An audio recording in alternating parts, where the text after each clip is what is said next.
The Los Angeles City Council gave final approval on Wednesday to an ordinance outlawing camping around parks, libraries and other facilities, over objections from critics who said it would punish people for living on the streets.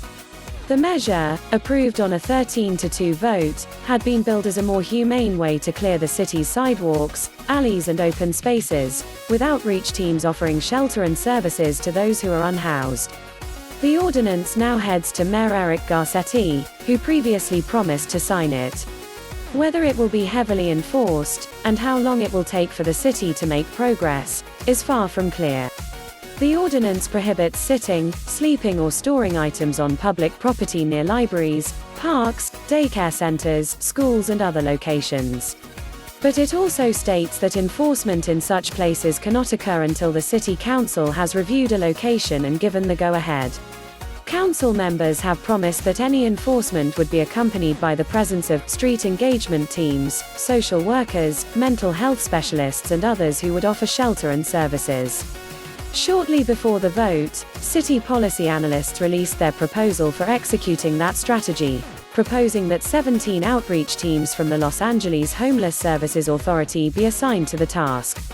Those teams would head out to an area before the city council votes to prohibit camping in that location, the report said. Depending on the size of an encampment, the process of providing services and clearing an area could take up to 4 months, City Administrative Officer Matt Szabo said in his report. Once an area has been cleared, outreach workers would return over a period of 3 months to see if homeless people have returned. If they have, additional outreach would be conducted to promote voluntary compliance. The proposed outreach strategy did not satisfy Councilman Mike Bonin, who voted against the anti-camping law. Bonin, who represents coastal neighborhoods, said the city needs a right to housing, not a mandate that forces people into shelters. People want housing, he said.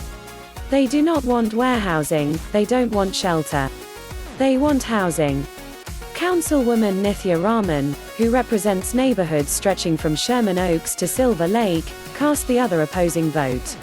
Councilman Joe Buscaino, whose district runs from San Pedro north to Watts, called the ordinance a step in the right direction, saying it would ensure that sidewalks are passable, fire hydrants are accessible, and doors and driveways are clear. But he said the city should have gone further. "I still don't think this ordinance is enough," he said in a statement after the vote. "We must still pass a law that says you cannot camp on the sidewalk if you have been offered housing."